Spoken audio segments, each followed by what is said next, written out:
Alhamdulillah alladzi an khalaqa lakum min anfusikum azwajan litaskunu ilaiha wa ja'ala maw'idatan wa rahmah.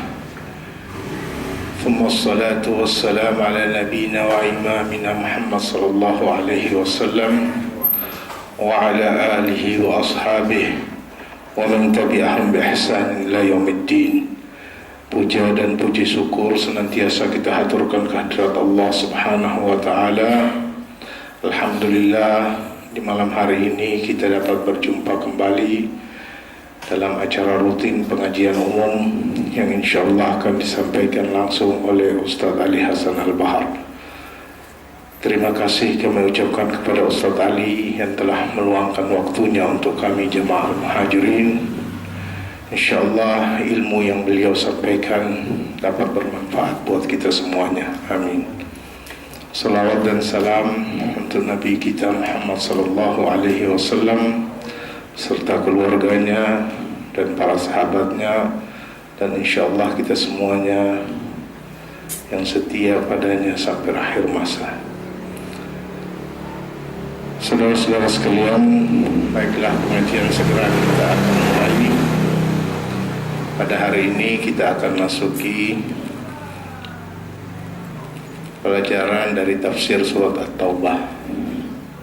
Setelah minggu yang lalu surat Al-Anfal kita sudah selesaikan. Baiklah, seperti biasanya sebelum kita mulai, kita bacakan dulu beberapa ayat suci Al-Quran.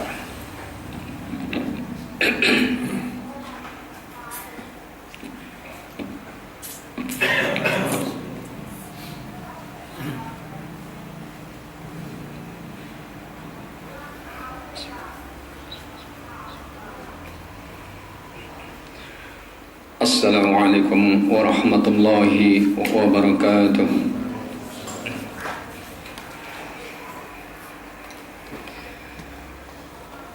A'udzu billahi minan nari wa min syarril kuffar wa min ghadabil jabbar.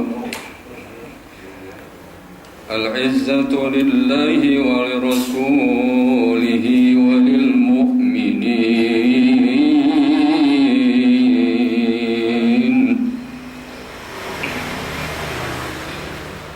Bara'atun minallahi wa rasulihi ila alladhina ahadtum minal musyrikin.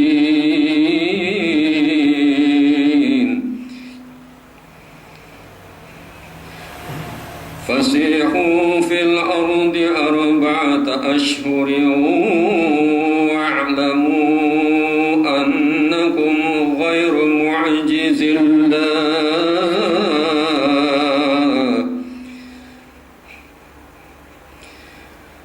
وأن الله معجز الكافرين.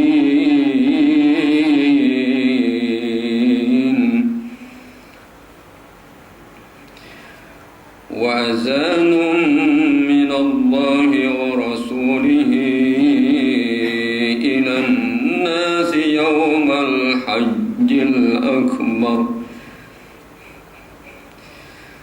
أن الله بريء من المشركين. ورسوله فإن تبتم فهو خير لكم وإن توليتم فاعلموا أنكم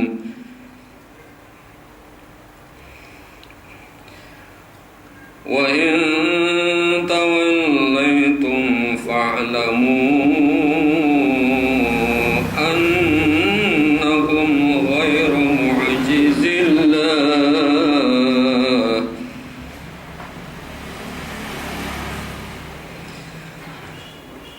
فاعلموا أنكم غير معجز الله فبشر الذين كفروا بعذاب أليم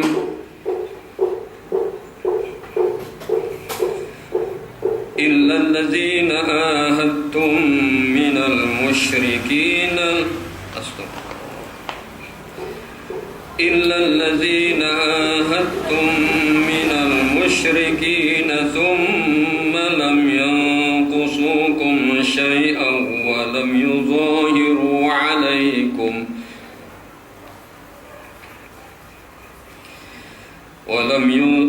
يظاهروا عليكم أحدا فأتموا إليهم أهدهم إلى مدتهم إن الله يحب المتقين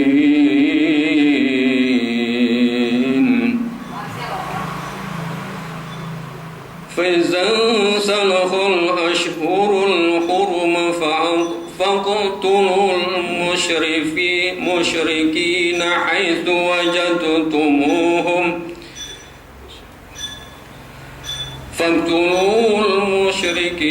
حيث وجدتموهم وخذوهم واحصروهم واقعدوا لهم كل مرصد فإن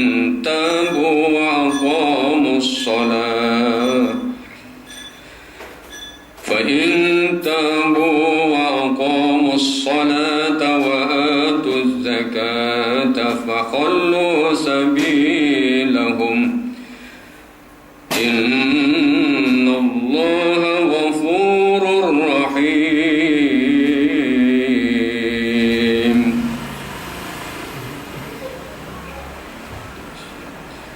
وإن أحد من المشركين استجارك فأجره حتى يسمع كلام الله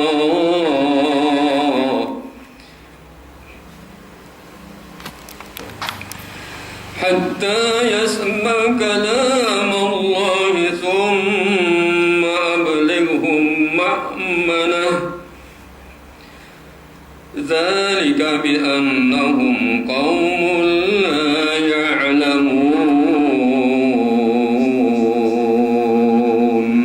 صدق الله العظيم.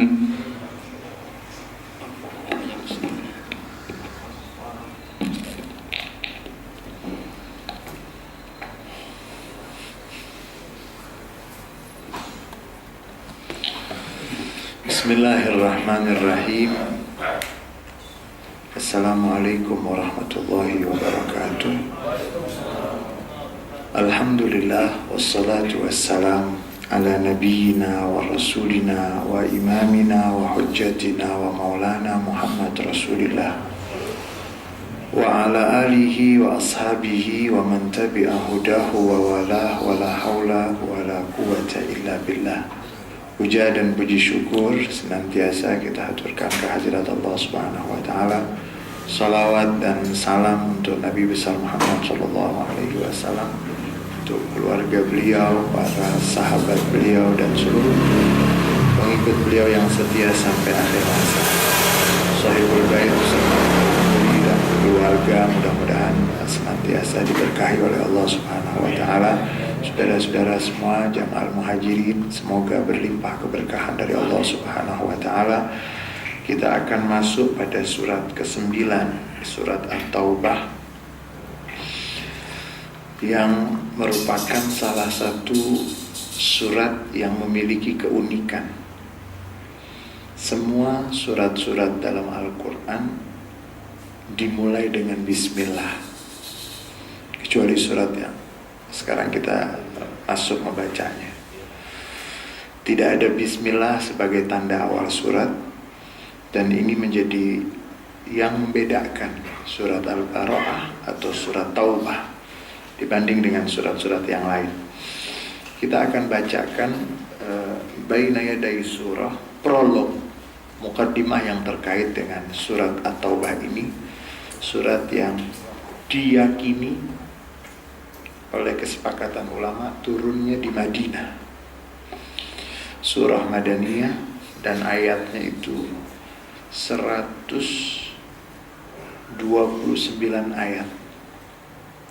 Hazihi surah al-karimah minas suwar al-madaniyah allati ta'ni bijanib at-tashri'.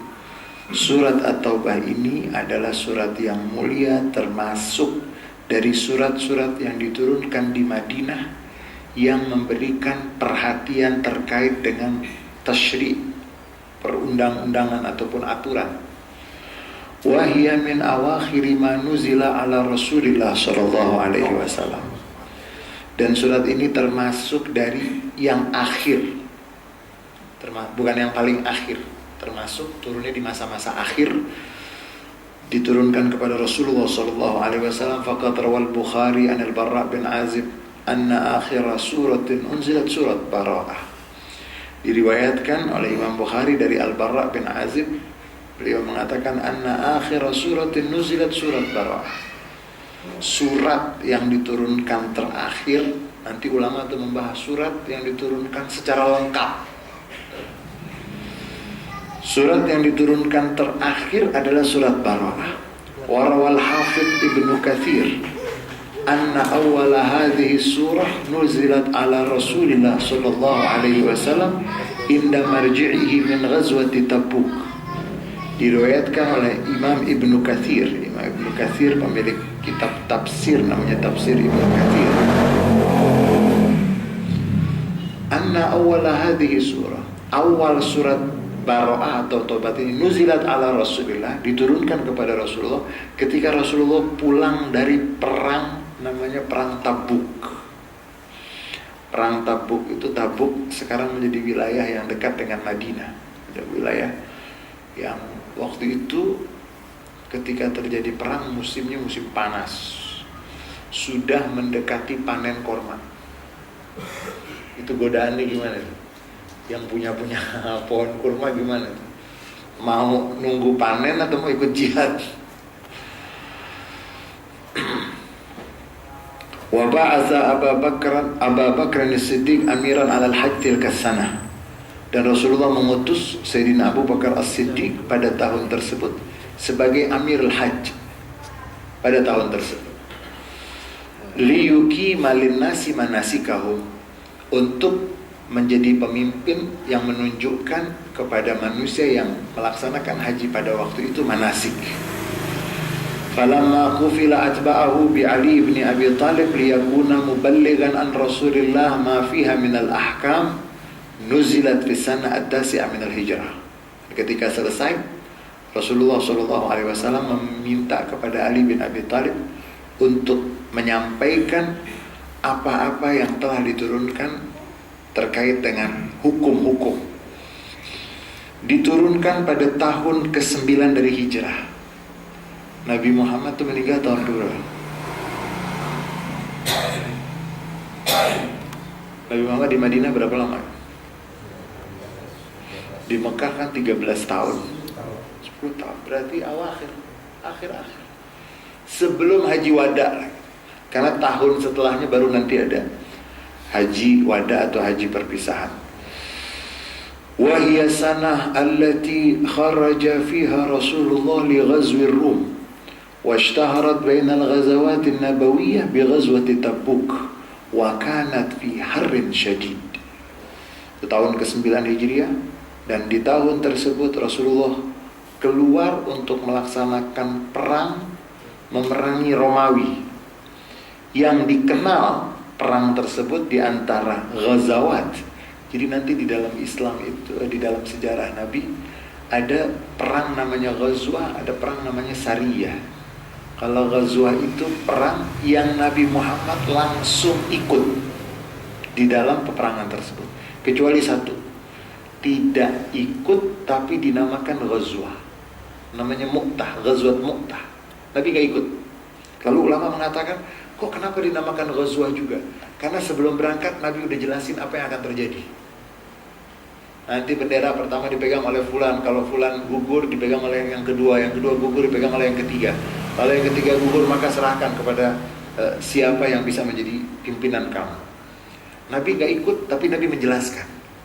Seakan-akan peristiwanya Mungkin kalau kita dikasih tahu akan meninggal, pulang nggak jadi. Itu bedanya sahabat kita sama sahabat Nabi. Kalau sahabat kita itu sudah mundur duluan. Nah, ghazwah yang terjadi ini dinamakan Ghazwat Tabuk wa kanat fi harrin syadid, dan terjadi pada panas yang sangat, wa safarin ba'id, dan perjalanan jauh. Hina tabatis thimar wa akhadha an-nas ila na'imil hayah. Jalannya jauh, panas, dan di sana itu kalau panas nggak bercanda. Kalau kita kan panasnya masih bisa ditoleransi. Kalau di sana tuh panas, anginnya juga panas. Jalan jauh, kemudian hina tabatis thimar, ketika pohon kurma itu sudah mau berbuah. Wa akhadhan nas ila na'imil hayah, dan kebanyakan manusia itu cenderung untuk mengambil kenikmatan kehidupan dunia. Fakanat ibtilaan li imanil mu'minin. Perang tersebut menjadi ujian untuk keimanan orang-orang yang beriman. Wa imtihanan li sidqihim wa ikhlasihim li dinillah, dan menjadi yang menguji kejujuran mereka, keikhlasan mereka untuk agama Allah. Wa tamyizan bainahum wa bainal munafiqin. Perang tersebut akan menjadi yang memisahkan, membedakan antara orang yang beriman dengan orang munafik. Wa li hadhihi surah karimah hadafan asasiyan ila janibil ahkamil ukhra. Surat ini masih muqaddimah terkait dengan surat ini. Surat yang mulia ini memiliki dua tujuan utama yang bisa disimpulkan di samping hukum-hukum yang nanti akan disebut di dalam detailnya ayat-ayat surat At-Taubah atau Al-Bara'ah. Tujuan yang pertama adalah bayan qanunul islami fi muamalatil musyrikin wa ahlil kitab, menjelaskan bagaimana aturan islami di dalam bermuamalah, berinteraksi dengan orang-orang musyrik dan ahlul kitab. Kemudian yang kedua, izharan makanat alaihim nufus hina mastanfarahumur rasul li ghazwir rum. Yang kedua, untuk menunjukkan apa yang ada di dalam jiwa ketika Nabi Muhammad SAW memanggil mereka untuk memerangi Romawi. Amma binisbah lil hadaf al-awwal faqad aradat as-surah ila uhudil musyrikin fa wada'at laha haddan wa man'at hajjal musyrikin li baitillahil haram. Tujuan yang pertama yang masuk kategori tujuan yang pertama, bagaimana bermuamalah, berinteraksi dengan orang-orang musyrik dan ahlul kitab, memaparkan perjanjian-perjanjian orang musyrik dan memberikan batas. Dan nanti ada juga larangan untuk orang musyrik masuk ke Baitillahil Haram. Wa qata'atil wilayah bainahum wa bainal muslimin, dan memutus hubungan antara orang-orang musyrik dengan orang-orang muslim. Wa wada'at al-asas fi qabul baqa ahli kitab fil jazirah al-arabiyah, dan memberikan dasar untuk masih bisa diterimanya ahlul kitab di jazirah Arab. Itu nanti ada batasan-batasannya. Wa ibahati ta'amul ma'hum, dan dibolehkannya berinteraksi dengan mereka. Wa qad kana bainan nabi wal musyrikina uhudun wa mawathiq. Antara nabi dan orang-orang musyrik itu ada perjanjian-perjanjian dan kesepakatan-kesepakatan. Kama kana bainahu bain ahlul kitab uhudun aidan. Antara nabi dan orang musyrik, antara nabi dan ahlul kitab ada perjanjian dan kesepakatan-kesepakatan. Dan kita sudah sampaikan pada kesempatan yang lalu bahwa Nabi Muhammad itu sangat memegang perjanjian. Itu kalau baca sejarah Sulhul Hudaybiyah, Nabi Muhammad berperaturan dan Nabi Muhammad setuju bahwa orang Mekah yang datang ke Madinah pulangin. Orang Mekah yang datang ke Madinah pulangkan. Tapi orang Madinah yang balik ke Mekah boleh diterima. Berapa banyak sahabat yang waktu itu datang ke Madinah sama Nabi disuruh pulang. Dia bilang perjanjian saya seperti itu. Kalau kita kan ya udah deh terpaksa, ya udah nggak ada masalah. Nabi itu megang benar dengan perjanjian, dan dikatakan oleh para antropolog ada 3 perkara siapa yang melakukan itu dia dianggap orang baik, dan perbuatan itu perbuatan baik. Yang pertama, bakti kepada kedua orang tua. Mau agamanya apapun, bakti kepada orang tua adalah perbuatan terpuji. Kemudian yang kedua, menyampaikan amanat. Mau agamanya apapun, kalau menyampaikan amanat, semua keyakinan, semua agama mengatakan menyampaikan amanat adalah perbuatan terpuji. Kemudian yang ketiga, menepati janji. Makanya ada riwayat yang mengatakan orang mukmin bisa jadi pengecut, bisa. Orang mukmin bisa pengecut, bisa banyak. Tapi orang mukmin nggak bakal melanggar perjanjian. Dan akan ditemukan banyak sekali perjanjian-perjanjian yang Nabi lakukan kepada orang-orang musyrik, kepada ahlul kitab. Begitu juga nanti kita akan temukan sahabat-sahabat Nabi itu juga megang perjanjian. Salah satunya ada Hubayb al-Ansari. Hubayb al-Ansari pernah ditawan. Jadi beliau patroli, bahasa kita mungkin patroli, jaga-jaga di pinggir-pinggir dekat Masjid Nabawi dan ke arah sana, malam-malam jaga. Sambil jaga dengan beberapa sahabat tuh makan kurma. Makan kurma bijinya gimana? Biji kan dibuang. Kemudian ternyata orang kafir juga sedang patroli. Itu lihat ada bekas biji kurma, diikutin. Jejaknya diikutin, ketemu. Ditangkap. Dibawa beliau ke Mekah. Ketika beliau dibawa ke Mekah, itu beliau akan dibunuh oleh keluarga yang anggota keluarganya itu pernah terbunuh di perang Badar. Ini Hubayb tertawan. Dikatakan itu di wilayah, kalau sekarang itu namanya Jammu. Jadi mudah-mudahan semuanya bisa sampai ke Madinah, sampai ke Mekah. Itu kalau dari Madinah mau ke Mekah, sebelum masuk kota Mekah, sebelum mendekat, setelah sudah mulai mendekat ke Masjid Aisyah atau Masjid Tanim, itu di wilayah namanya Jammu. Itu diriwayatkan beliau tuh di situ digantung. Sebelum digantung itu beliau diikat, kemudian beliau pernah minta kepada tuan rumah yang menyandra beliau. Itu beliau mengatakan ada seorang ibu punya anak kecil dari keluarga yang menyandra beliau. Hubayb mengatakan, saya pinjam pisau cukur, saya mau cukur ketiak saya mau, itu kan sunnah, minal fitrah, membersihkan itu. Si ibu tersebut yang punya anak kecil memberikan pisau cukur atau pisau lah, disebut musa itu pisau cukur, pisau yang khusus dipakai untuk menggunting rambut, untuk membersihkan. Begitu dipinjamkan, si ibu yang punya anak kecil tersebut, anak kecilnya langsung duduk di pangkuan Hubayb al-Ansari. Anak kecil polos kan? Anak kecil itu perasaan kalau ada orang baik dia tidak basa-basi. Kalau ada orang yang dia tidak suka, duduk di pangkuan Hubayb lagi pegang apa nih? Pisau. Kalau kita gimana? Coba lihat film-film Amerika. Dimanfaatin nggak itu? Sekarang saya Sandra ini, mau lepasin saya nggak? Anak kecil itu duduk di pangkuan Hubayb dengan tenangnya. Hubayb pegang pisau, ibunya pucat. Ibunya pikir sama Hubayb mau diapain? Dia bilang, jangan diapa-apain. Hubayb bilang, kita ini adalah anak didiknya Rasulullah SAW. Kita diajarin sama Nabi untuk ada riwayatnya itu mengatakan untuk tamassuk bil mawathiq, berpegang kepada apa yang mengikat kami. Nah, Nabi nggak pernah mengajarkan kita khianat. Ibu itu udah lemas, sama Hubayb diantarin ke ibunya. Kalau film-film Eropa tuh kan, film Amerika tuh udah habis itu anak. Sudah dikeliatin sedikit supaya nangis, supaya keluarga ini udah mau meninggal loh. Kalau kita gimana? Nggak berhenti di situ.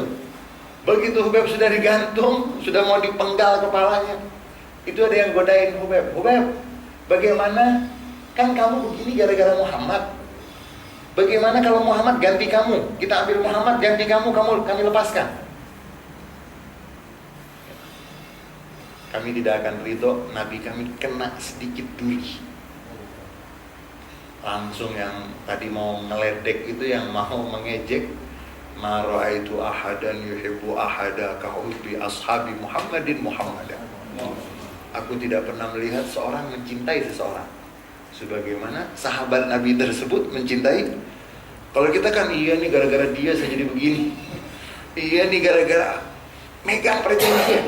Udah, kalau memang kena kan aku nanti ada sahabat tapi namanya Abu Jandal. Itu Abu Jandal ketika perjanjian Hudaybiyah sudah ada perjanjian nggak boleh dari Mekah tuh masuk ke Madinah. Masih mau masuk sama Nabi dipulangin. Kamu pulang.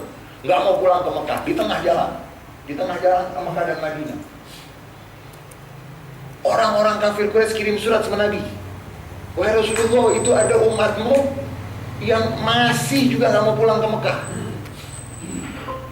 Nabi Muhammad kirim surat, bilang dalam surat tersebut, wahai Abu Jandal dan kawan-kawan, pulanglah, karena kita terikat dengan perjanjian. Abu Jandal itu dalam riwayatnya, atau Abu Busair, kalau tidak Abu Jandal, Abu Busair. Begitu dapat surat Nabi, beliau dalam keadaan sakit. Surat Nabi lagi dibaca, ditaruh di dadanya, meninggal dunia. Dan tempat itu menjadi masjid, namanya Masjid Abu Jandal atau Abu Busair. Jadi kalau menurut Syekh Mutawalli Sya'rawi, sejarah umat manusia, sejarah satu umat, satu golongan atau satu kelompok umat berkeyakinan yang sama, tidak pernah ada yang memiliki bagaimana mereka memegang perjanjian sebagaimana umat Nabi Muhammad SAW. Karena Nabi yang mencontohkan. Kalau bilang sudah tanda tangan, iya ya udah. Nggak ada yang tidak ada yang dinodai. Nabi Muhammad punya perjanjian dengan orang-orang musyrik, kemudian dengan ahlul kitab, walakinnal musyrikin naqadul uhud wa ta'amaru ma'al yahud iddat marrat harbal muslimin. Nabi Muhammad punya perjanjian dengan orang musyrik, dengan ahlul kitab. Akan tetapi orang musyrik menodai perjanjian, dan mereka berkonspirasi bersama orang-orang Yahudi berkali-kali untuk memerangi umat Islam. Wa khana ta'iful yahud Bani Nadir wa Bani Quraidah wa Bani Qainuqa ma ahadu alaihi Rasulullah. Dan berkhianat beberapa kelompok dari orang Yahudi, Bani Nadir, Bani Quraidah, Bani Qainuqa. Mereka mengkhianati apa yang mereka telah buat perjanjian dengan Rasulullah. Wa naqadu uhudahum marratin marrat. Mereka menodai perjanjian berkali-kali. Itu nanti itu ada dalam diplomasi. Itu kalau udah ada perjanjian dinodai itu bisa terjadi perang. Jadi kalau ada orang yang baca surat Bara'ah atau surat Taubah yang dibesarkan beberapa ayat yang terkait, dimanapun kamu melihat orang musyrik, bunuh mereka. Itu nggak boleh dilepas dari konteksnya. Konteksnya kejadiannya apa, gitu loh. Jangan dipisah dari konteksnya. Mereka berkali-kali mereka menodai perjanjian. Falam ya'ud minal hikmah an yabqal muslimun mutamassikin bil uhud wa qad naqadaha a'da'uhum. Fanazalat as-surah al-karimah bi ilgha' tilkal uhud. Maka tidak termasuk dari sesuatu yang bijaksana apabila umat Islam masih memegang perjanjian berkali-kali yang sana mengkhianati. Itu kan sudah bukan bijaksana lagi. Yang di sini megang dengan teguh, yang di sana berkali-kali melaksanakan penodaan perjanjian. Maka turunlah surat yang mulia ini untuk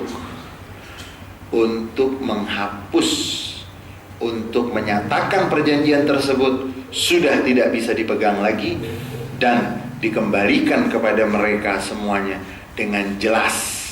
Li'anna nakithina la yatawarra'una 'anil khiyanah kama kullama sanahat lahumul fursah. Karena orang-orang yang tidak menepati perjanjian tidak pernah segan-segan untuk berkhianat. Kullama sanahat lahumul fursah. Ketika ada kesempatan mereka berkhianat terus. Punya perjanjian terhadap orang yang udah gak bisa dipegang lagi. Kan akan bahaya kalau kita pegang terus, ternyata yang di sana melanggar terus.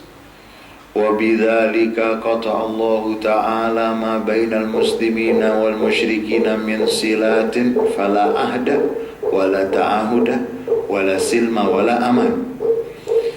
Dan dengan dasar berkali-kali tidak dipenuhinya perjanjian dan dinodai perjanjian tersebut, Allah memberikan keputusan agar umat Islam dan orang musyrik memutus semua bentuk hubungan.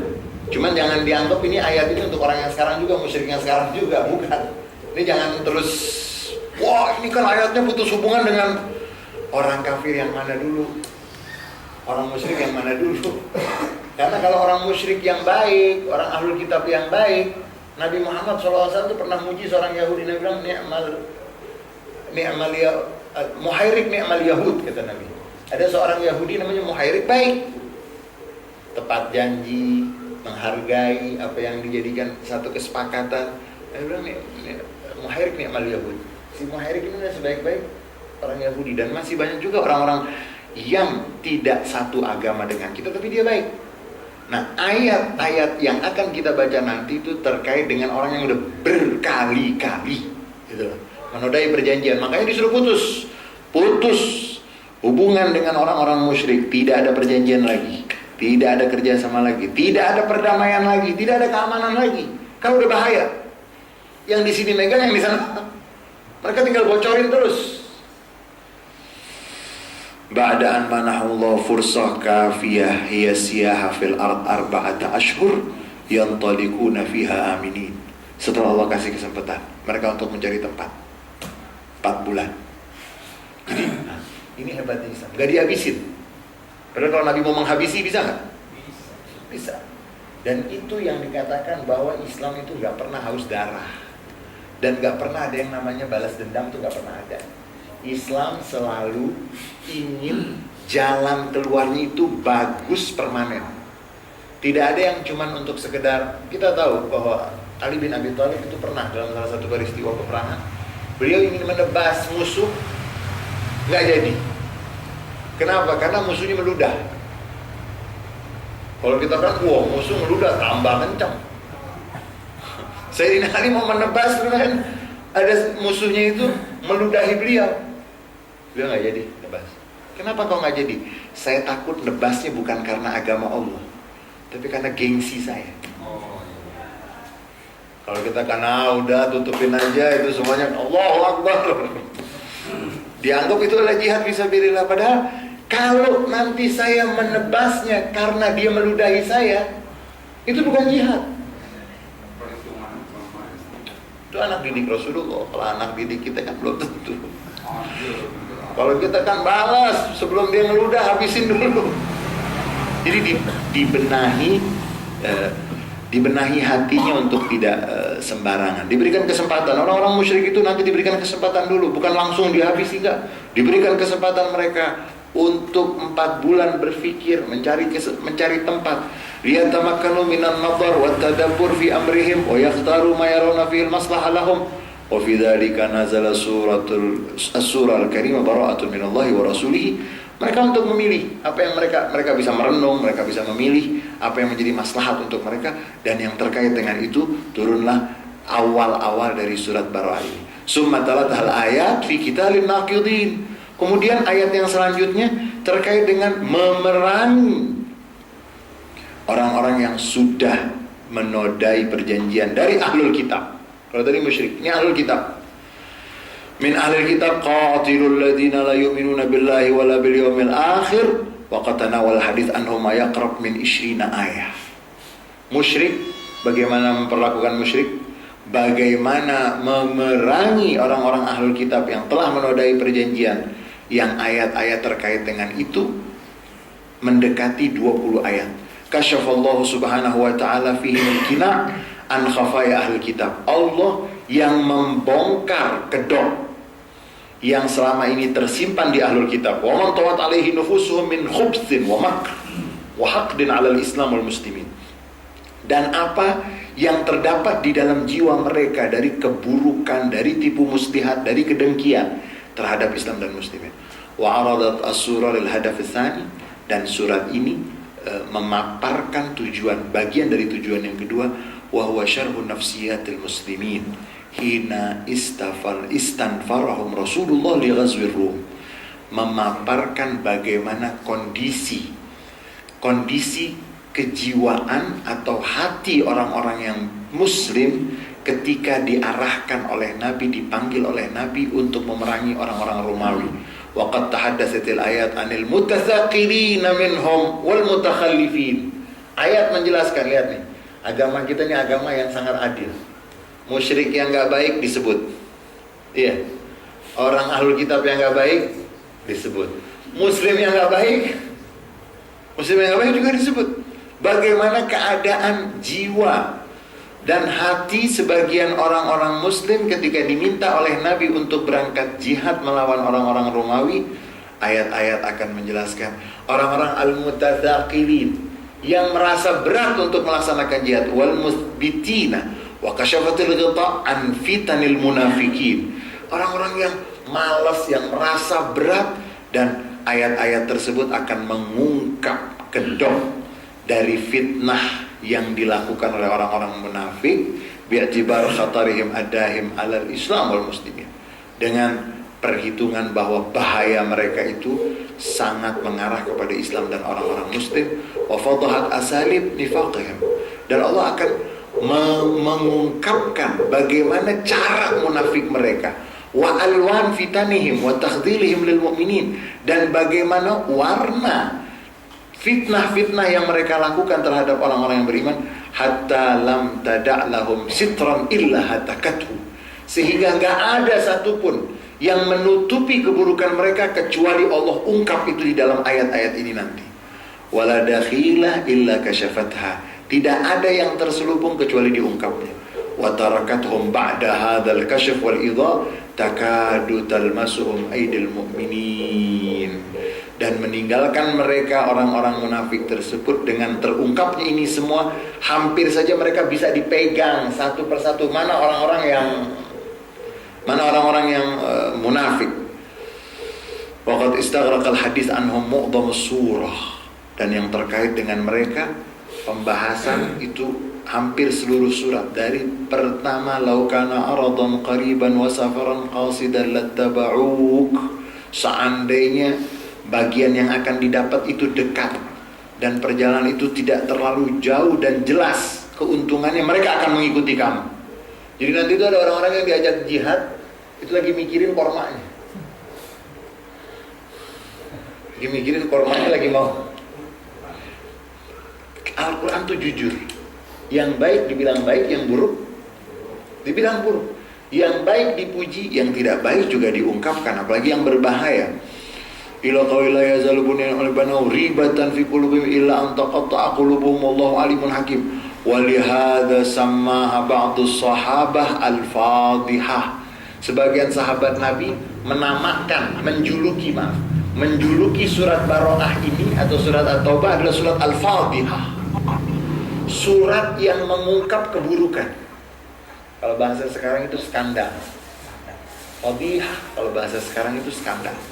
Surat yang mengungkap li'annaha fadhat al-munafiqina wa kasyafat asrarahum, karena surat ini yang membongkar keburukan orang-orang munafik dan yang mengungkap rahasia mereka. Qala Sa'id bin Jubair sa'altu ibn Abbas an surat Bara'ah faqala tilkal fadihah.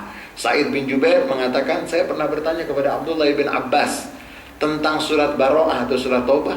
Faqal, maka Abdullah bin Abbas radhiyallahu anhu, beliau mengatakan itu surat namanya Al-Fadihah, yang membongkar, yang mengungkap keburukan. Ma zala yanzil wa minhum hatta khifna alla tada' minhum ahada.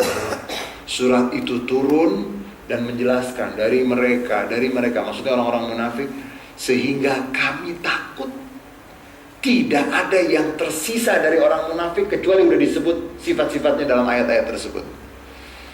Wa ruwiya an Hudzaifah bin al-Yaman annahu qala innakum tusammunaha suratul taubah wa innama hiya suratul adzab. Hudzaifah bin al-Yaman radhiyallahu anhu arda, beliau mengatakan sesungguhnya kamu menamakannya surat itu surat At-Taubah, wa innama hiya suratul adzab.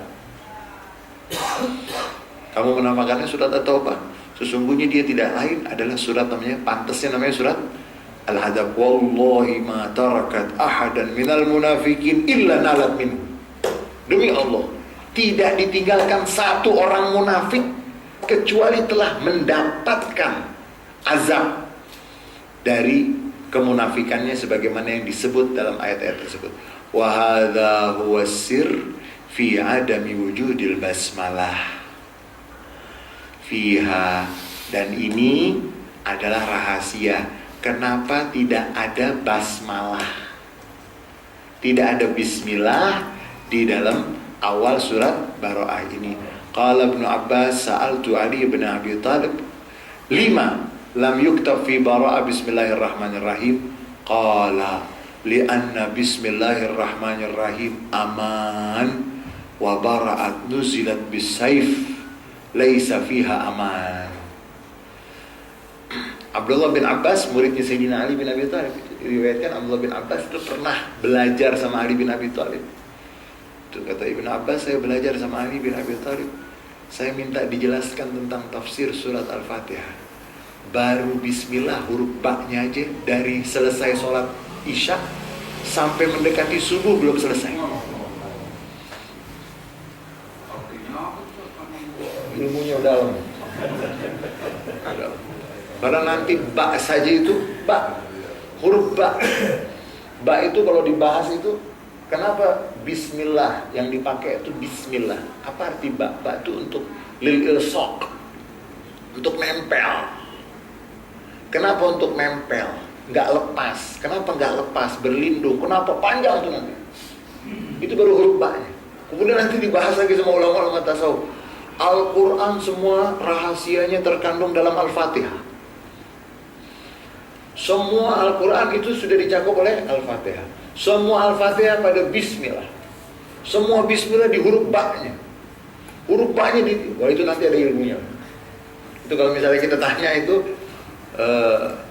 ada orang yang spesialisnya, misalnya ya, dokter tuh spesialisnya apa nanti? Spesialisnya aneh-aneh. Ada yang spesialis yang kecil, yang kecil-kecil, tapi kalau dikaji. Nah, ini Abdullah bin Abbas radhiyallahu anhu warḍah, beliau mengatakan, saya tanya Ali bin Abi Thalib, kenapa tidak ditulis di dalam surat Bara'ah atau surat Taubah bismillahirrahmanirrahim? Tidak ditulis bismillahirrahmanirrahim. Qala li'anna bismillahirrahmanirrahim aman. Beliau mengatakan karena bismillahirrahmanirrahim itu tanda keamanan. Wa Bara'ah nuzilat bisayf. Surat Bara'ah itu diturunkan karena ada peristiwa yang harus memberikan pelajaran kepada orang-orang tersebut. Laisa fiha aman, tidak ada keamanan di dalamnya. Wa qala Sufyan bin Uyainah, innama lam tuktab fi sadri hadhihi surah al-basmalatu li'anna tasmiyah rahmah wal rahmah aman wa hadhihi surah nuzilat bil munafiqin wa bis sayf wa la amana lil munafiqin. Sufyan bin Uyainah punya pendapat tidak ditulisnya di awal surat ini basmalah karena yang namanya tasmiyah atau basmalah adalah rahmat, dan rahmat itu keamanan. Sedangkan surat ini diturunkan terkait dengan orang munafik dan dengan pedang harus menghadapi mereka. Wala amana lil munafikin. Nggak ada itu aman bagi orang-orang munafik. Sekarang begini, pencuri uang di bank dengan jumlah yang besar, dengan pengkhianat negara, mana lebih berat? Mana lebih berat? Pengkhianat negara biasanya ancamannya apa? Karena berbahaya. Pencuri bank 6 triliun, sekian triliun, ya duitnya bisa diambil. Tapi kalau pengkhianat, kan ada undang-undang itu biasanya paling keras kalau sudah mengkhianati negara. Wabil jumlah, secara garis besar, fa inna hadhihi surah al-karimah qad tanawalat at-tabur al-khamis al-mundas baina sufufil muslimin ala wa huwal munafiqun. Secara garis besar, surat ini mengungkap dan menyentuh barisan kelima atau antrian yang kelima yang menyusup di saf orang-orang yang beriman. Mereka adalah orang-orang munafik. Alladzina hum asyaddu khataran minal musyrikin. dan mereka itu lebih besar bahayanya dari orang musyrikin. Fafadhahathum wa kashafat asrarahum wa makhazihim.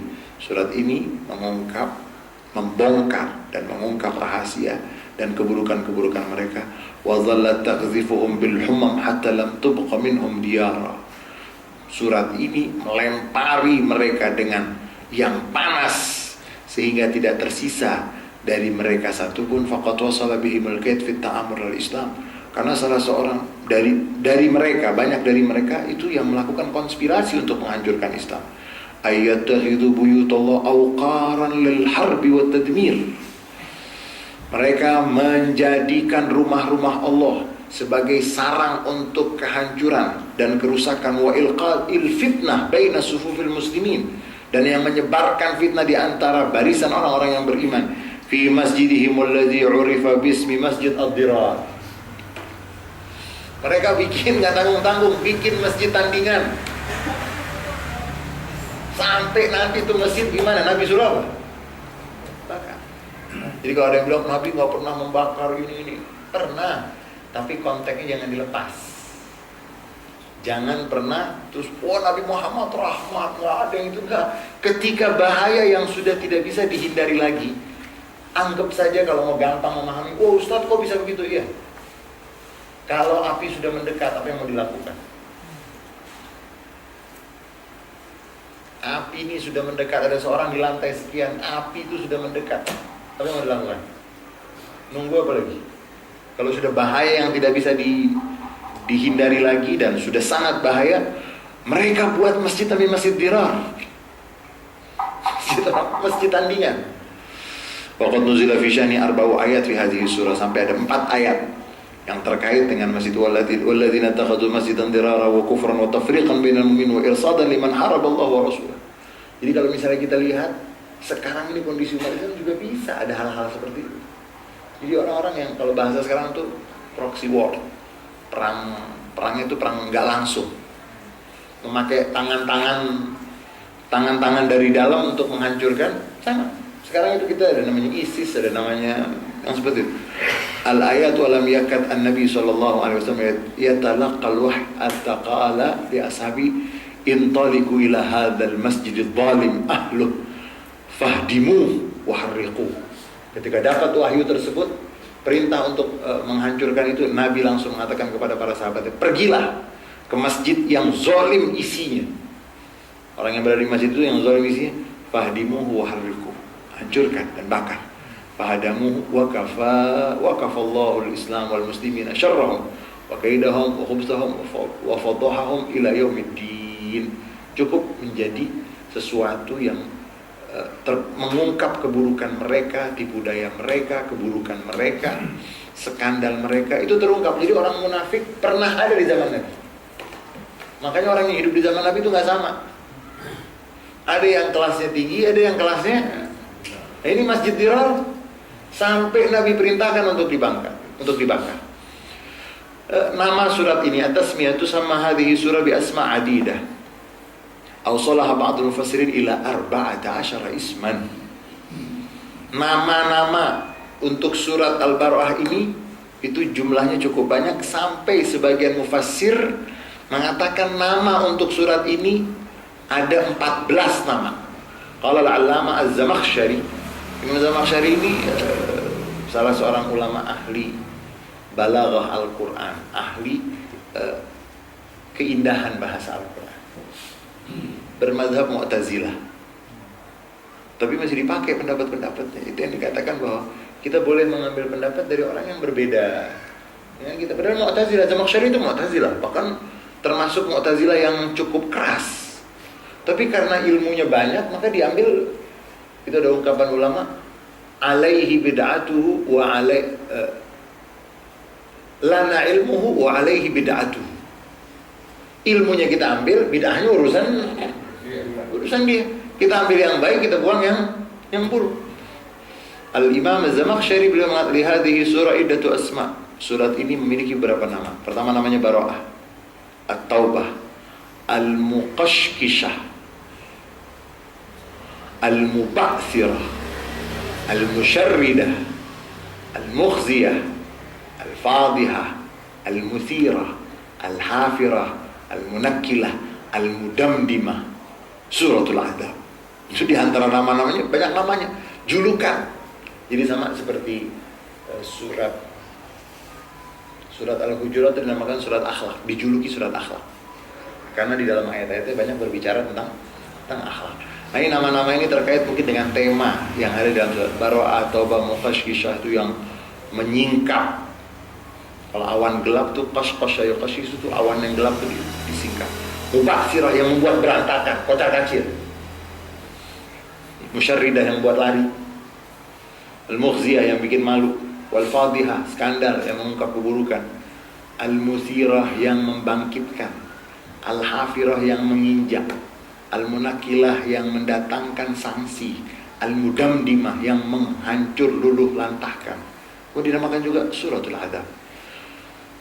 Qala li'anna fiha taubah 'alal mu'minin wa hiya tuqashqish minan nifaq ay tubarri' minhum.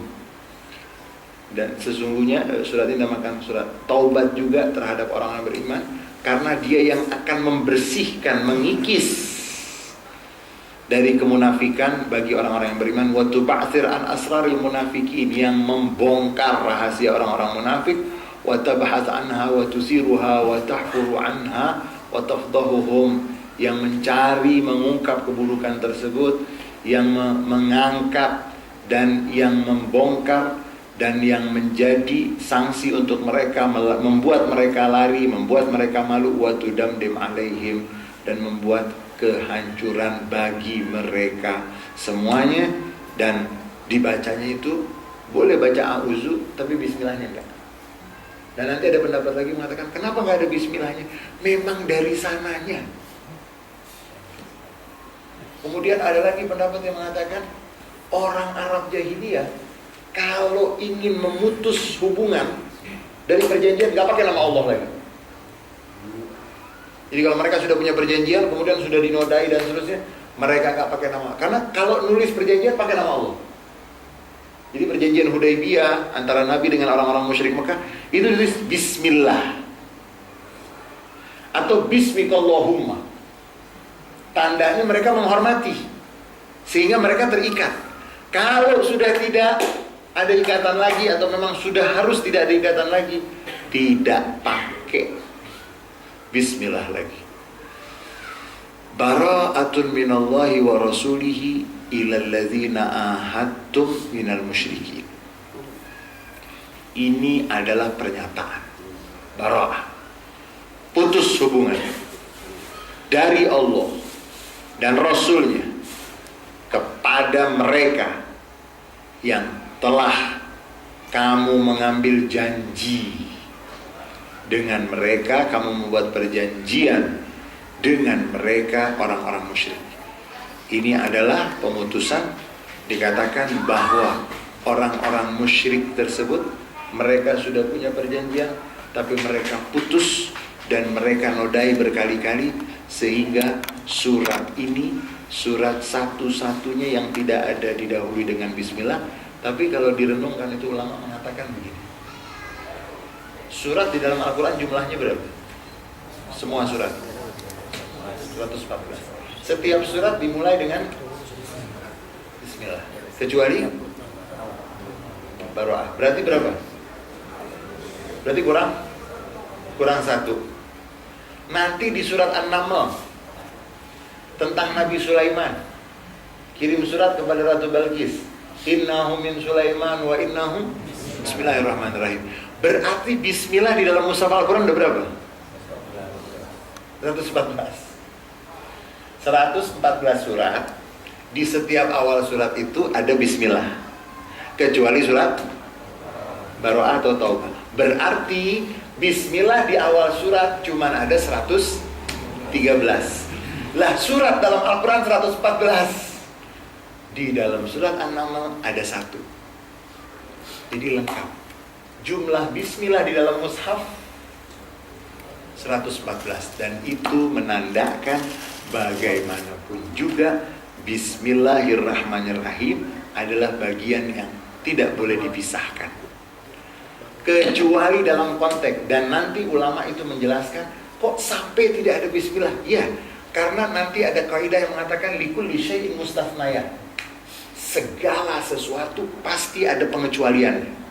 Benar, selalu pakai bismillah. Cuman kalau udah kondisi yang tidak pantas ada bismillah lagi, bismillah tidak dipakai lagi. Dan pada kesempatan yang akan datang kita akan bahas lebih panjang lagi. Ini mukadimah saja, nanti kita akan lanjutkan. Kalau ada pertanyaan yang ingin dilontarkan silahkan. Assalamualaikum warahmatullahi wabarakatuh. Demikian saudara-saudara sekalian, apa yang disampaikan oleh Ustadz Ali tadi, mukadimah dari surat At-Taubah. InsyaAllah mulai minggu depan kita akan bahas dari ayat 1 dan seterusnya. Dari mukadimah tadi, apabila ada yang mau bertanya, saya persilahkan. Sesi tanya jawab saya buka dari sekarang. Fadhal, silahkan yang mau bertanya.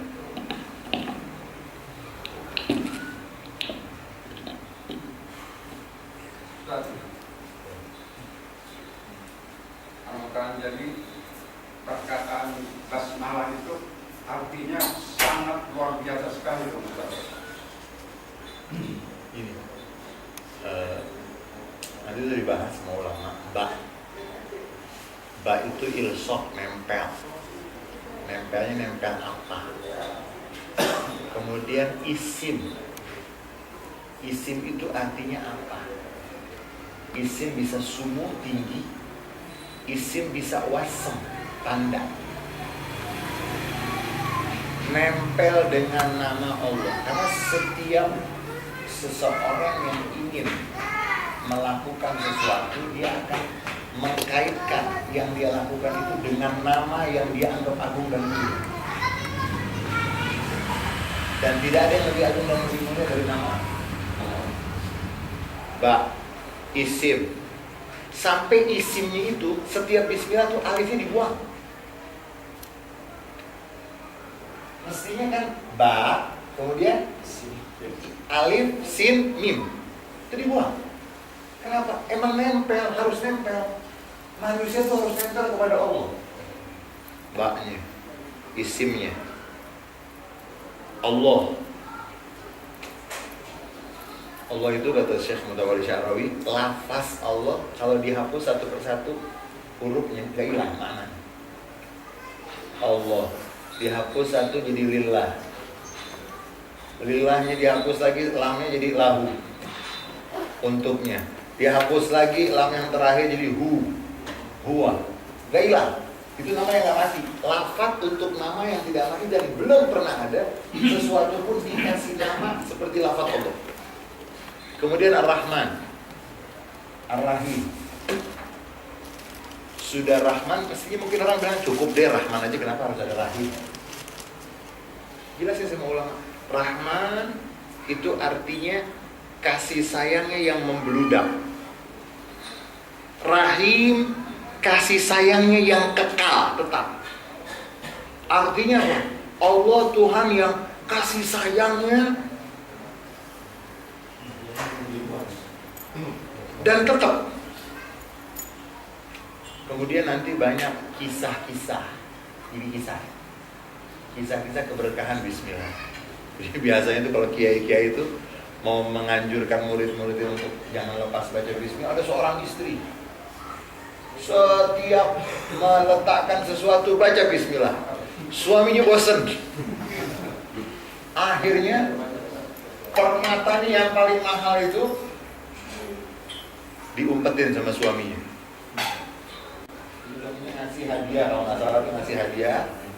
Begitu nerimanya baca bismillah, bismillahirrahmanirrahim. Saya mau taruh di laci kalau bahasa kita kan. Bismillah. Udah kata suaminya pakai bismillah. Istrinya bilang bismillah yang jaga. Keberkahan bismillah yang jaga. Suaminya kesel, diambil, diumpetin.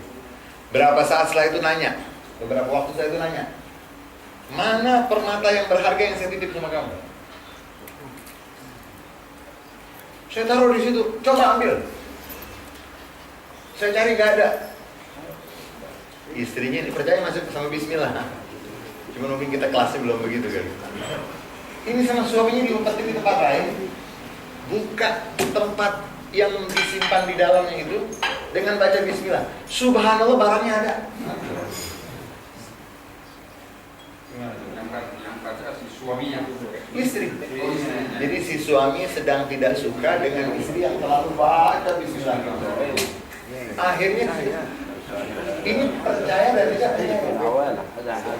Boleh. Ini nggak mustahil. Nanti juga ada contoh. Begitu pegang bismillah, sesuatu tuh yang sebelumnya nggak bisa jadi bisa.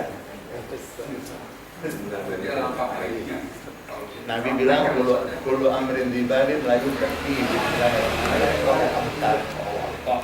Segala sesuatu yang dianggap memiliki nilai dan harga, kalau nggak dimulai dengan bismillah itu dia putus dari keberkahan. Karena memang kita mau gandengkan perbuatan kita dengan nama Allah. Semua yang digandeng dengan nama Allah itu akan nyambung. Semua yang diputus dari nama Allah akan putus. Kullu ma billahi ittasal wa kullu ma li ghairillahi infasal. Semua yang digandeng dengan Allah itu akan nyambung. Semua yang putus, dan bismillah itu yang menggetarkan Ratu Balqis. Innahu min Sulaiman wa innahu bismillahirrahmanirrahim.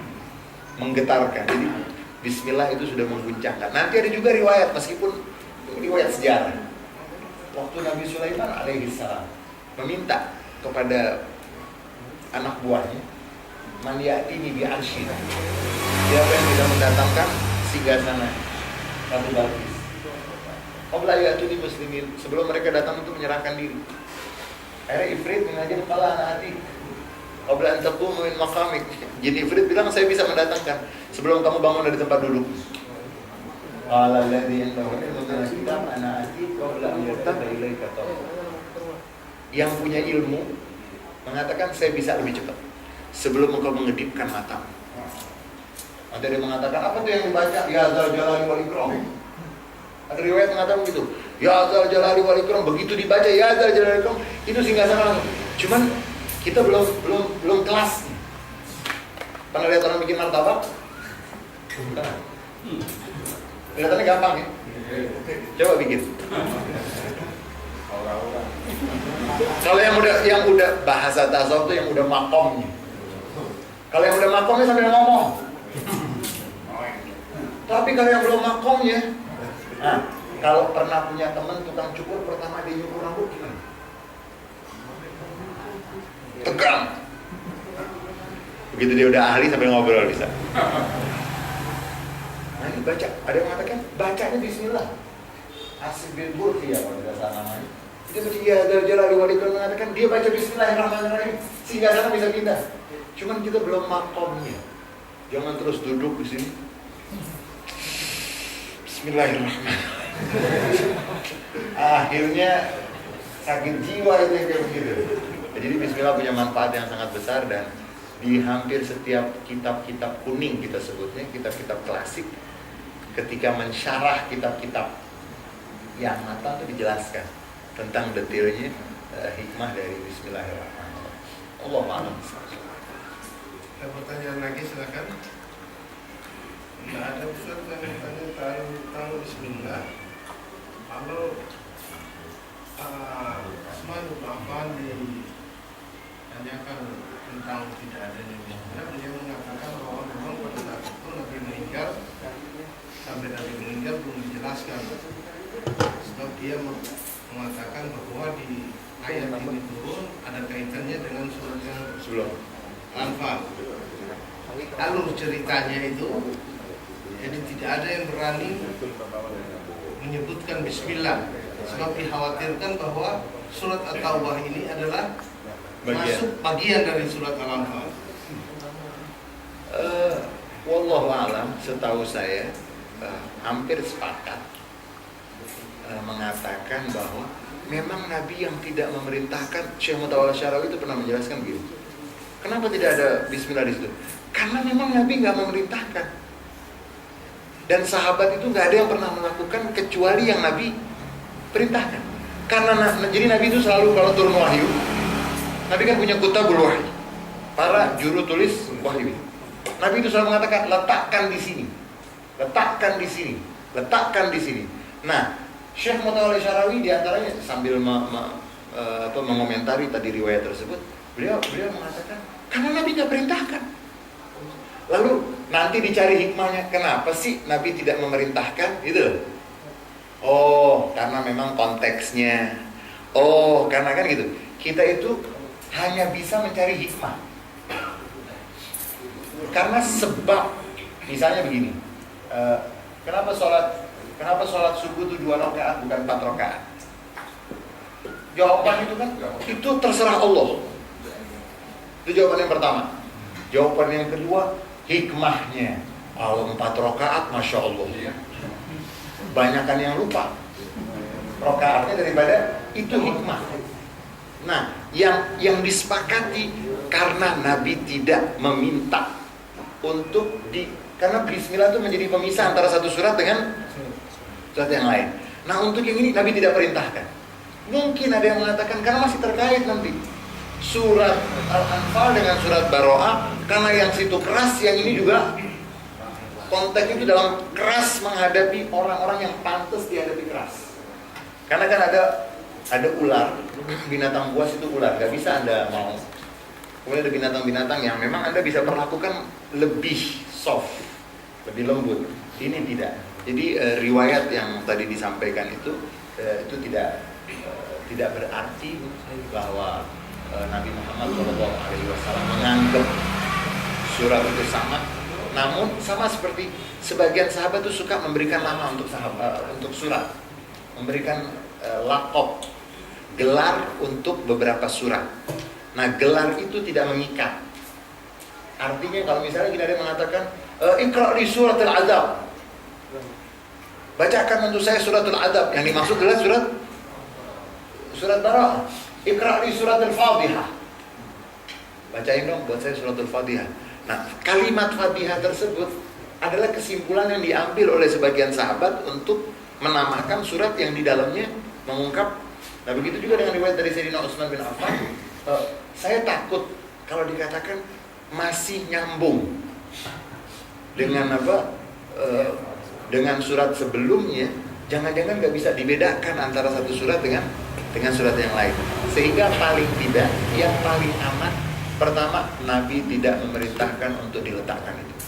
Karena sahabat yang menulis Mushaf Utsman, sistem penulisan Mushaf Utsman itu tidak ada yang keluar dari apa yang menjadi petunjuk Nabi dan yang Nabi lakukan. Jadi di setiap awal surat ada bismillah, itu yang tertulis di Mushaf Utsman, itu yang dipegang. Wallahu a'lam bishawab. Kira-kira seperti itu. Assalamualaikum warahmatullahi wabarakatuh. Menarik. Tapi saya pengen melanjutin nanya tentang Abdullah bin Ubay bin Salul. Ini tokoh provokator. Nanti ada peranan dia di surat Taubah. Ya. Enggak. Rentetan tersebut boleh dikatakan ada hubungannya dengan beliau. Bahkan sampai anaknya sendiri yang mau membunuh bapaknya karena memang ada perintah kalau memang bapaknya salah. Yang saya ingin tanyakan, pada peristiwa apakah Abdullah bin Ubay bin Salul mati atau meninggal? Yang kedua, mengenai tadi bismillah yang menjadi pembuka dari setiap perjanjian. Ketika perjanjian Hudaybiyah, Suhail dari pihak kaum musyrik melakukan perjanjian dengan Nabi, tulis kata Nabi bismillah. Saya nggak mau pakai bismillah, katanya pakai bismillah, bismikallahumma. Habis dari itu, saya nggak mau pakai bismillah, hapus. Kalau Ali bilang jangan, ini udah harga mati. Tapi kata Nabi hapus, di mana letaknya? Mesti saya hapus. Akhirnya Nabi sendiri yang menghapus. Apakah demikian? Akhirnya diminta dengan nama Muhammad. Apakah benar seperti itu? Terima kasih. Ya. Yang pertama, Abdullah bin Ubay bin Salul seingat saya tidak meninggal di medan peperangan. Meninggal normal. Nabi datang, kemudian Nabi memberikan gamis, dia mengatakan jubahnya, dia mengatakan sorbannya, dia katakan kepada putranya, jadikan ini untuk kafan ayah. Dan itu banyak banyak yang menganggap bahwa disitulah rahmat Nabi Muhammad SAW. Karena putranya ini masuk Islam, dan minta izin sama Nabi untuk menebas leher ayah. Daripada orang lain yang menebas leher ayah saya, ini kan saya jadi biar tuntas dosa. Yang meninggal bukan karena di medan perang, udah dikasih tahu ya Rasulullah, ayah saya udah meninggal. Ya udah, saya mau datang nanti kan.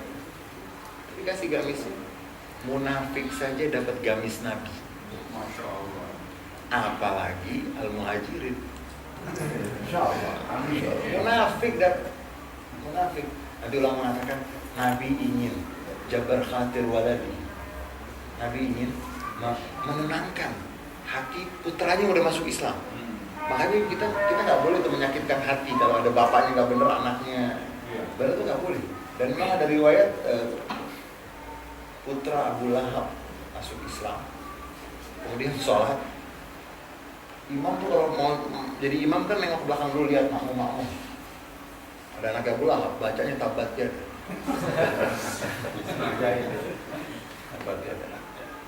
Anak Abu Lahab sedih kan. Besoknya sholat gitu lagi.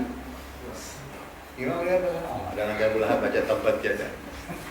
Sampai ketiga kali lapor sama Nabi, "Wahai Rasulullah, kenapa dia kalau saya jadi makmum badannya tabat terus?" Dipanggil sama Nabi tuh, kita tuh nggak boleh kalau nggak konfirmasi. Bisa jadi berita nggak benar, bisa jadi memang perlu diluruskan, bisa jadi. Apa kamu? Saya itu kalau melihat dia, saya kesian sama dia. Jangan sampai niru ayahnya. Nabi memang nggak ada surat yang lain. Nah, jadi ada. Anakku udah muslim. Kita tuh kadang-kadang, kita kadang-kadang niatnya baik, cuma ada cara yang ada sahabat Abdullah bin Mas'ud sholat subuh baca Al-Baqarah, sholat subuh baca Al-Baqarah di tengah-tengah masyarakat yang harus memerah susu kambing, harus berangkat pagi-pagi, baca Al-Baqarah satu mufaraqah keluar, nggak pakai ikut imam.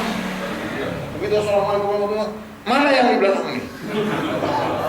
Keluar katanya mufaraqah. Oh, lapor ketemu di jalan, kamu munafik. Abdullah bin Mas'ud bilang ini orang munafik. Abdullah bin Mas'ud dilaporkan kepada Nabi. Yang dibilang munafik katanya, wahai Rasulullah, saya dibilang munafik sama siapa? Sama Abdullah bin Mas'ud. Panggil Abdullah bin Mas'ud. Nabi tanya, kenapa kamu dibilang munafik sama dia? Jadi begini, dia sholatnya baca Al-Baqarah subuh. Kami ini kerjanya harus pagi. Saya mau mufaraqah. Jadi bilang munafik. Apa Rasulullah bilang sama Abdullah? Afatanun anta. Kamu jadi pembawa fitnah. Aina anta min surat sabbih isma rabbikal a'la. Kan ada surat sabbih. Ada surat. Ya, Nabi itu betapa. Nah, jadi Abdullah bin Ubay bin Salul dikafankan dengan gamis Nabi. Wah, Ustaz ditanya sama malaikat nanti. Wah, itu nanti jangan. Nggak usah ditanya lagi. Malaikatnya kenal nih gamis. Gak usah ditanya seperti itu. Karena nanti ada kekhususan untuk Nabi Muhammad. Dalam riwayat kitab Asy-Syifa misalnya, fi ta'rif Hububul Mustafa, itu di sana ada Nabi pernah hijamah. Pekan. Kemudian darahnya nggak langsung terbuang. Ada sahabat yang disuruh buang, bukan dibuang, diminum. Sudah kamu buang, sudah. Kemana kata Nabi? Ke mulut. Nggak akan disentuh perut kamu, nggak akan disentuh jasadmu oleh api neraka. Terus nanti ada lagi di perang Uhud atau perang Badar, namanya Sawadah, seorang sahabat Nabi. Wah, kalau baca tentang itu enak daripada baca politik, pusing. Sawadah, itu Sawadah pernah di Sawadah atau salah seorang sahabat itu dia mengatakan dia kena pecut. Saya nggak terima wahai Rasulullah, saya kena pecut, sakit nih. Mau balas. Tapi kasih pecutan. Tadi saya kena pecut, saya nggak pakai baju. Kamu buka dulu baju kamu. Wah, sahabat yang lain udah. Ini apa ini orang? Dari jauh lari, kelihatannya mau mukul, nggak taunya meluk Nabi. Dia bilang, mengatakan, wahai Rasulullah, saya nggak tahu habis ini saya ketemu lagi sama kamu atau enggak.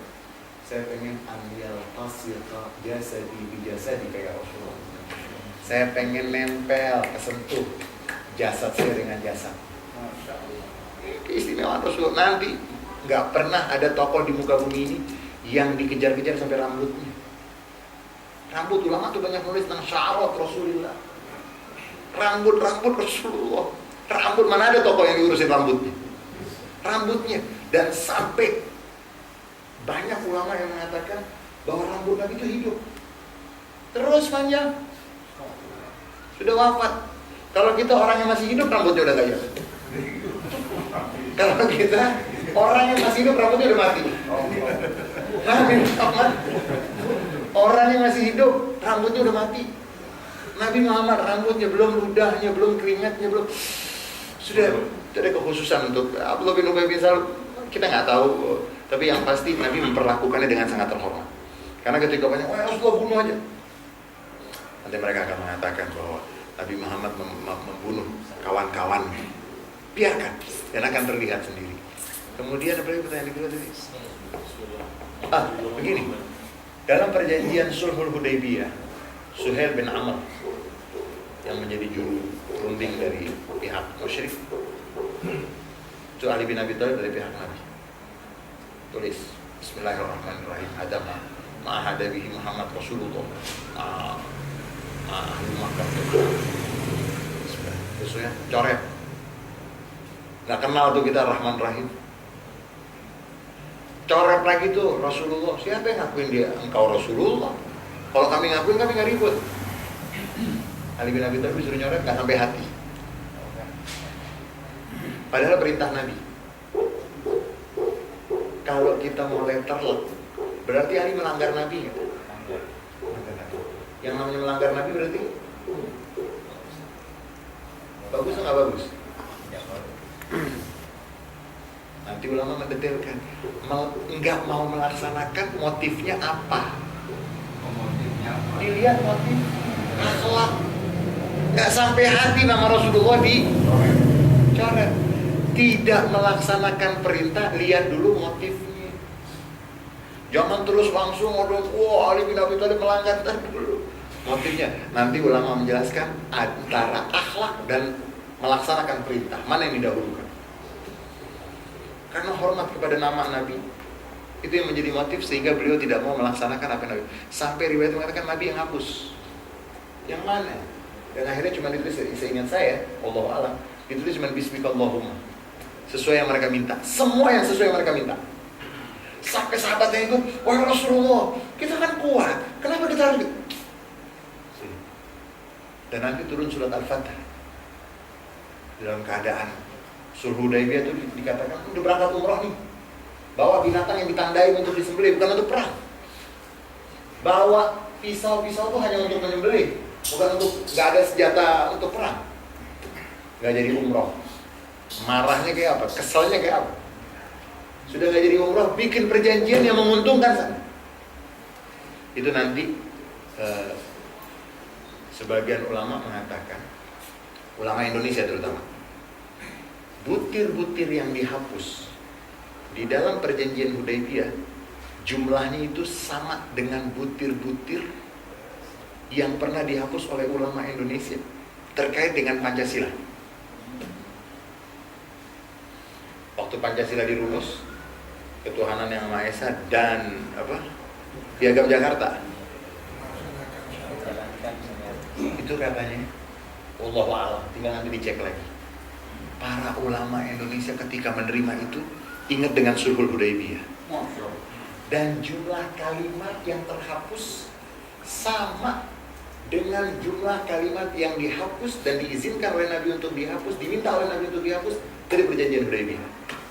Dalam keadaan tidak nyaman seperti itu, banyak yang dirundung oleh duka, gak suka, panas, kesel, marah. Turun surat Inna fatahna laka fathan mubina liyaghfira laka Allahu ma taqaddama min dhanbika wa ma ta'akhkhara wa yutimma ni'matahu 'alaika wa yahdiyaka siratan mustaqima. Dalam riwayatnya, Sayyidina Umar kan termasuk yang keras, yang gak terima. Kenapa kita ngalah sama mereka? Habisin aja, udah. Begitu mau pulang dari Hudaybiyah, mau pulang ke Madinah, Sayyidina Umar manggil Nabi lagi jalan. Manggil Nabi nggak nengok-nengok. Sayyidina Umar pikir, aduh, habis saya nih. Aduh, jangan-jangan Nabi udah murka bener sama saya. Setelah 3 kali Sayyidina Umar memanggil, Nabi mengatakan, wahai Umar, kamu manggil aku? Iya, wahai Rasulullah. Maaf, barusan diturunkan kepadaku 1 surat yang lebih aku cintai dari seluruh dunia dan isi. Dibacain surat Inna Fatahna laka fathan mubina liyaghfira laka Allahu ma taqaddama. Jadi ada penghapusan yang memang jumlahnya tidak sedikit. Dan yang saya tertarik sekali, ada analisa dari beberapa ulama Indonesia yang mengatakan piagam Jakarta yang dihapus dari kata-kata itu sama dengan jumlah kata-kata yang dihapus ketika Sulhul Hudaybiyah. Jadi sebetulnya ketika menghapus itu dengan harapan lebih itu kayak Sulhul Hudaybiyah kan kelihatannya kalah. Tapi nanti dari Sulhul Hudaybiyah ada Fathu Makkah. Nah, cuman kita mungkin ngelanjutinnya enggak. Jadi Sulhul Hudaybiyah ini sudah ada, Fathu Makkah ini enggak kunjung tiba. Malah fitnah baina ahlul millah. Fitnah yang terjadi antara NU, antara Muhammadiyah, sempat terjadi lempar-lemparan. Itu kalau kata Kiai Hasyim Muzadi beberapa waktu yang lalu. Kalau zaman dahulu itu suka ribut tuh. Subuh pagi kunut atau nggak pagi kunut. Kalau sekarang udah enggak, karena nggak ada yang sholat subuh lagi. jadi udah nggak ada yang ribut lagi. Kunut karena nggak sholat lagi udah. Sudah banyak yang nggak sholat, kira-kira seperti itu. Wallahu a'lam bishawab. Baik, saudara-saudara sekalian, demikian pengajian kita pada malam hari ini. Semoga apa yang disampaikan oleh Ustadz Ali tadi akan banyak dapat bermanfaat buat kita. Kita dari sini dapat bermanfaat, dapat ilmu. InsyaAllah ilmu dapat kita pergunakan dengan sebaik-baiknya. Baik saudara-saudara sekalian, kita akhiri dengan kita bacakan doa. Kita minta Ustadz Ali untuk memimpin doa. Ya Rabbana i'tarafna bi annana tarakna wa annana asrafna ala ladha ashrafna علينا توبة تغسل لكل حوبة واستر لنا العورات وآمن الروعات واغفر لوالدينا ربي ومولودينا والأهل والإخوان وسائر الخلان